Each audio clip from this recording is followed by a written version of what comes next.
السلام علیکم۔ ایک اور سردار نے کہا، وہ اپنی ہوا جیسی دلکش لڑکیوں کے ذریعے مسلمان سرداروں اور سالاروں کو میدان جنگ میں اتن کے قابل نہیں چھوڑیں گے۔ یوحوا کا کردار خالد بلا نہیں پا رہا تھا اور 4 برس پرانی باتیں اسے سنائی دے رہی تھیں۔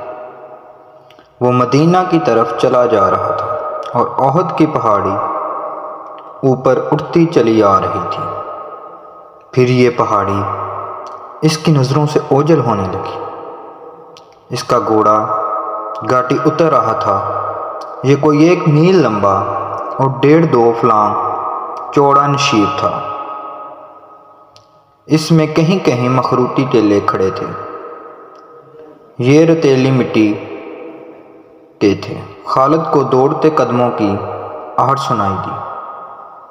اس نے چونک کر ادھر دیکھا اور اس کا ہاتھ تلوار کے دستے پر چلا گیا۔ وہ 4-5 غزال تھے جو اس سے نیچے دوڑتے جا رہے تھے۔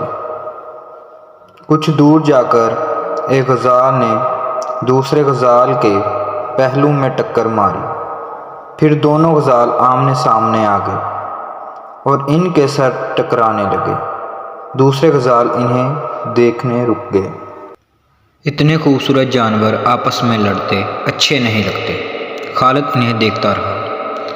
ایک تماشائی غزال نے خالد کے گھوڑے کو دیکھ لیا۔ اس نے گردن تانی اور کھر زمین پر مارا۔ لڑنے والے غزال جہاں تھے وہیں ساختو جامد ہو گئے اور پھر تمہیں غزال ایک طرف بھاگ کھڑے ہوئے اور خالد کی نظروں سے اوجھل ہو گئے۔ قریش کے سردار 2 گروہوں میں بٹ گئے تھے۔ ان کی آپس میں دشمنی پیدا نہیں ہوئی تھی، لیکن پیار، محبت، اتحاد والی پہلی سی بات بھی نہیں رہی تھی۔ خالد کو یاد آ رہا تھا کہ سب ابو سفیان کی سرداری اور سالاری کو تسلیم کرتے تھے، لیکن کھچاؤ سا پیدا ہو گیا تھا۔ جب اتحاد کی ضرورت تھی، اس وقت اہل قریش نفاق کے راستے پر چل نکلے تھے۔ خالد کو یہ صورتحال سخت ناگوار گزرتی تھی۔ کیا آپ کو معلوم نہیں کہ آپس کا نفاق دشمن کو تقویت دیا کرتا ہے؟ خالد نے ایک روز ابو سفیان سے کہا تھا کہ آپ نے کبھی سوچا ہے کہ اس نفاق کو اتفاق میں کس طرح بدلا جا سکتا ہے؟ بہت سوچا ہے خالد، ابو سفیان نے اکتائے ہوئے سے لہجے میں کہا تھا۔ بہت سوچا ہے۔ سب مجھے پہلے کی طرح ملتے ہیں، لیکن میں محسوس کرتا ہوں کہ بعض کے دل صاف نہیں۔ کیا تم کوئی صورت پیدا کر سکتے ہو کہ دلوں سے میل نکالا جائے؟ وہاں میں نے ایک صورت سوچ رکھی ہے، خالد نے کہا تھا۔ میں یہی تجویز آپ کے سامنے لا رہا تھا۔ جن سرداروں کے دلوں میں میل پیدا ہو گیا وہ اب سمجھنے لگے ہیں کہ ہم نام کے جنگجو رہ گئے اور ہم نے مسلمانوں کا ڈر اپنے دلوں میں بٹھا لیا ہے۔ شارجہ نے 6 مسلمانوں کو دھوکہ دے کر ان میں سے 2 کو آپ کے ہاتھ مروا کر ہماری شکل و صورت ہی بدل ڈالی۔ اس کا علاج یہ ہے کہ ہم مدینہ پر حملہ کریں یا مسلمانوں کو کہیں، للکاریں اور ثابت کر دیں کہ ہم جنگجو ہیں اور ہم مسلمانوں کو ختم کر کے ہی دم لیں گے۔ ہمارے پاس جو موجود ہے، ابو سفیان نے کہا تھا۔ میں نے احد کی لڑائی میں آخر میں محمد صلی اللہ علیہ وآلہ وسلم کو للکار کر کہا تھا کہ تم نے بدر میں ہمیں شکست دی تھی، ہم نے احد کی پہاڑی کے دامن میں انتقام لے لیا۔ میں نے محمد سے یہ بھی کہا تھا کہ قریش کے سینوں میں انتقام کی آگ جلتی رہے گی، ہم اگلے سال تمہیں بدر کے مقام پر للکاریں گے۔ ہاں مجھے یاد ہے، خالد نے کہا۔ ادھر سے عمر کی آواز آئی تھی۔ اس نے کہا تھا کہ ہمارے اللہ نے چاہا تو ہماری اگلی ملاقات بدر کے میدان میں ہی ہوگی۔ آواز تو عمر کی تھی، الفاظ محمد صلی اللہ علیہ وآلہ وسلم کے تھے۔ ابو سفیان نے کہا، محمد صلی اللہ علیہ وآلہ وسلم بہت زخمی تھا، وہ اونچی آواز میں بول نہیں سکتا تھا۔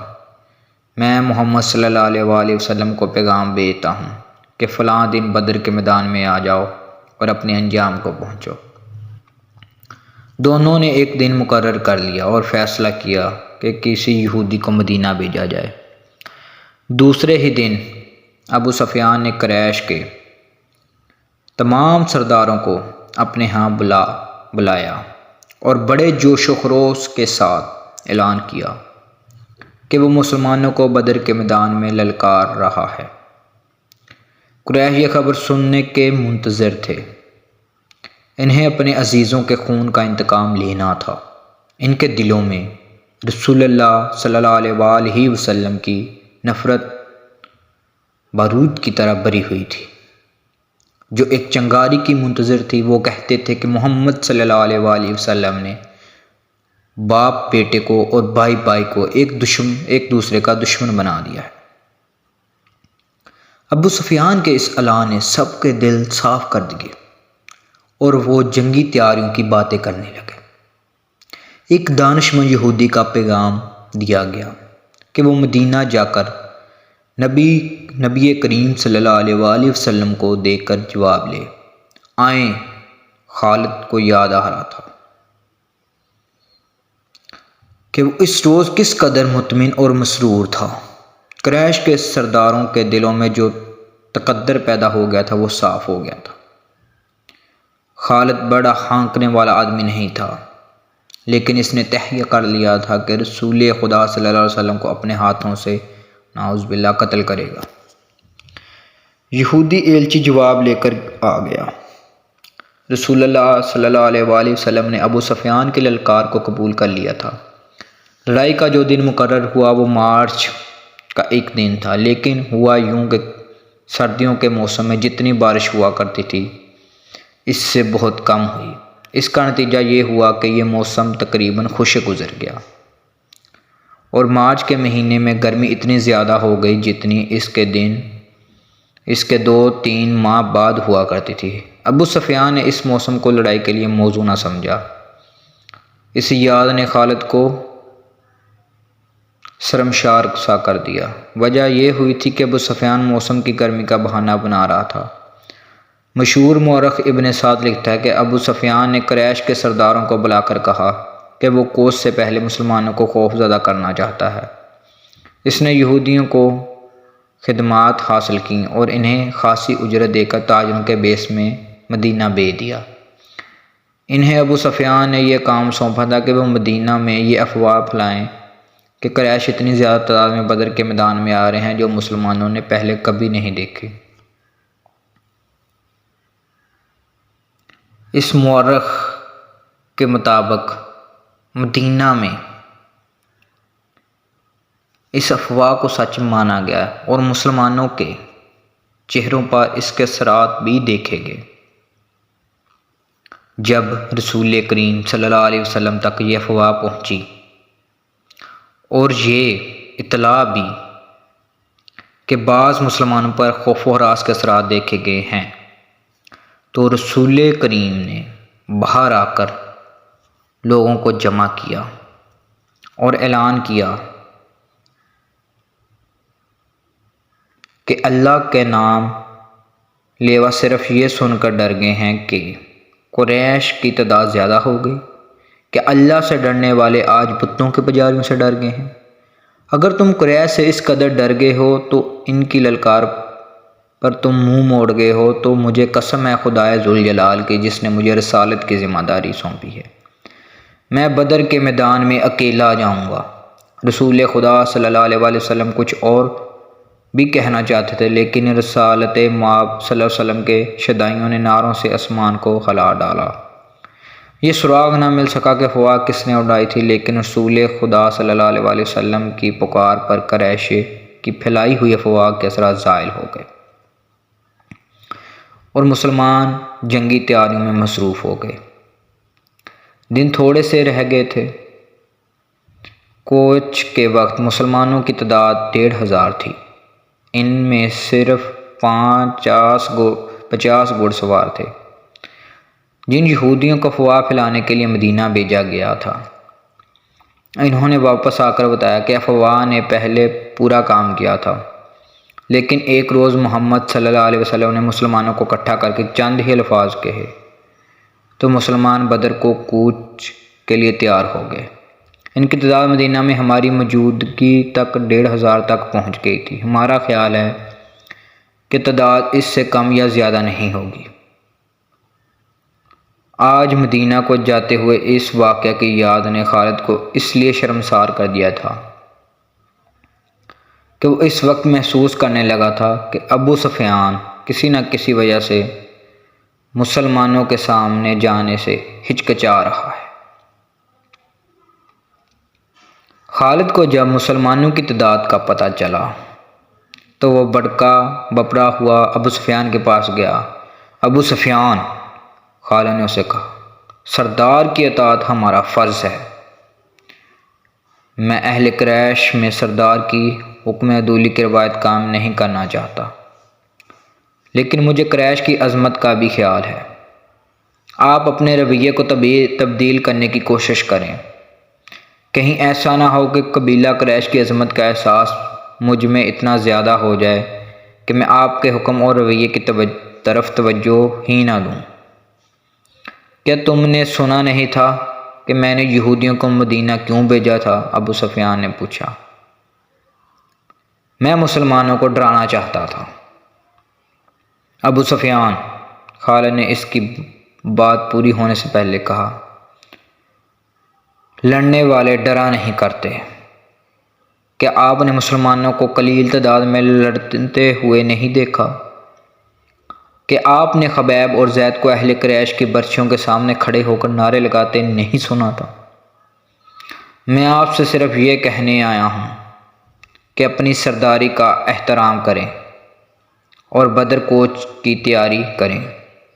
دوسرے ہی دن مکہ میں یہ خبر پہنچی کہ مسلمان مدینہ سے بدر کی طرف کوچ کر گئے ہیں۔ اب ابو سفیان کے لیے اس کے سوا کوئی اور راستہ نہیں رہ گیا تھا کہ وہ کوچ کا حکم دے۔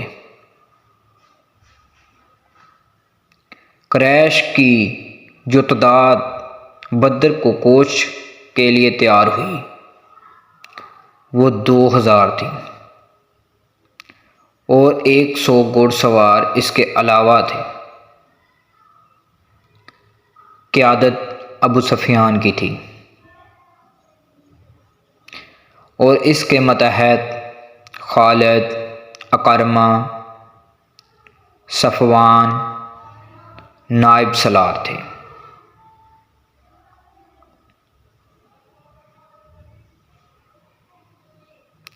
حسب معمول ابو سفیان کی بیوی ہند اور اس کے چند ایک کنیزیں اور گانے بجانے والی عورتیں بھی ساتھ تھیں۔ مسلمان رسول اکرم صلی اللہ علیہ وسلم کی قیادت میں اپریل بمطلق 1 جنوری ذی الحج 2 ہجری کے روز بدر کے میدان میں پہنچ گئے۔ قریش ابھی اسفان کے مقام تک پہنچے تھے۔ انہوں نے وہیں رات بھر کے لیے پڑاؤ کیا۔ ان کی روانگی تھی، لیکن صبح طلوع ہوتے ہی ابو سفیان نے اپنے لشکر کو کوچ کا حکم دینے کے بجائے اکٹھا کیا اور لشکر سے یوں مخاطب ہوا، قریش کے بہادروں، مسلمان تمہارے نام سے ڈرتے ہیں۔ اب ان کے ساتھ ہمارے جنگ فیصلہ کن ہوگی۔ ان مٹھی بھر مسلمانوں کا ہم نام و نشان مٹا دیں گے۔ نہ محمد اس دنیا میں رہے گا، نہ کوئی اس کا نام لینے والا۔ لیکن ہم ایسے حالات میں لڑنے جا رہے ہیں جو ہمارے خلاف جا سکتے ہیں اور ہماری شکست کا باعث بن سکتے ہیں۔